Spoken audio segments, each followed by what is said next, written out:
Салам достор. Бүгүн сиздер менен биз ушундай болгон аябай дамдуу плов жасайбыз сиздер менен бирге. Анда эмесе кеттик.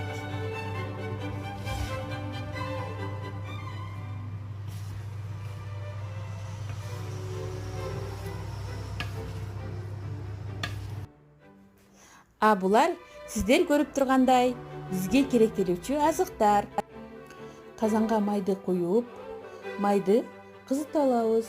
Майды кызыганын биз бир пиязды салып, текшерип алабыз.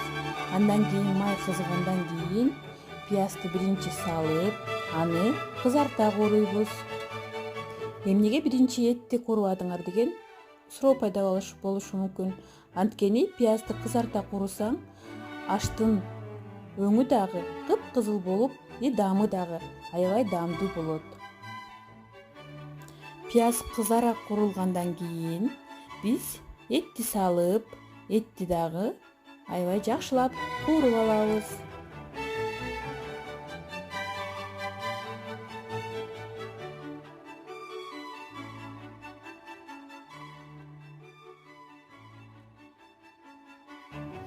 Этти да кызарта кууруп, андан кийин биз сабизди салабыз.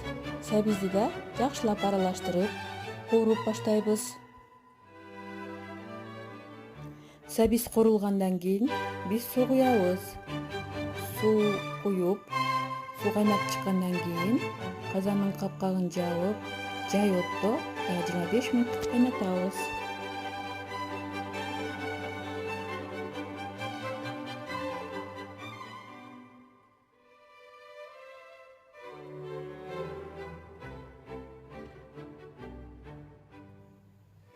Күрүчтү тазалап жууп, муздак сууга 25 мүнөт жибитип коебуз.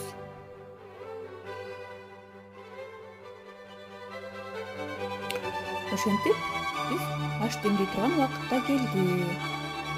Биз аштын тузун көрүп, тузун салып, андан кийин жибиген күрүчтү сала баштайбыз.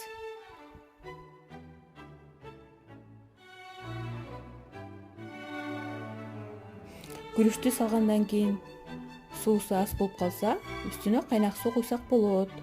Күрүчтүн үстүн 2 см жаап тура тургандай кылып суу куюп, кайната баштайбыз.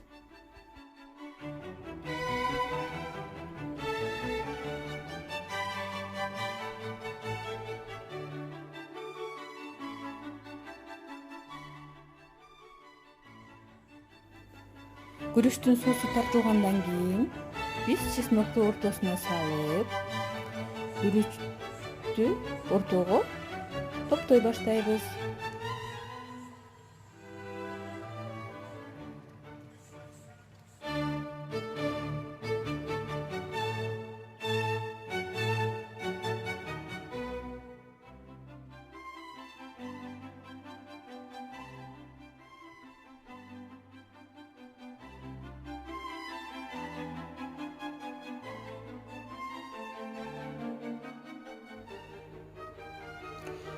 Мен казандын капкагынан дем чыгып кетпеш үчүн ар дайым чачыкты ушинтип ороп, анан аштын үстүн жаап коем. Жай отто дагы 25 мүнөт биз демдеп коебуз. Мынакей 25 мүнөттөн кийин биз казаныбызды ачып, жакшылап аралаштырып, андан кийин дагы казанды жаап, дагы бир 10 мүнөткө коюп коебуз.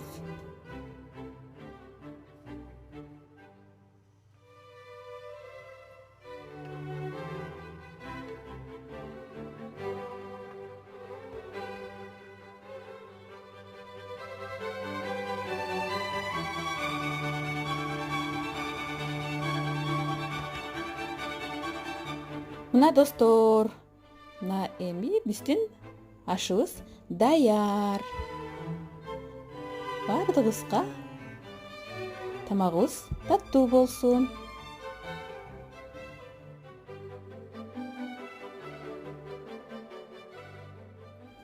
Достор, сиздер менен чогуу жасаган тамагым сиздерге жакса, анда лайк басканды унутпаңыздар. Менин каналыма жазылыңыздар. Көргөнүңүздөр үчүн чоң рахмат. Жакшы калыңыздар.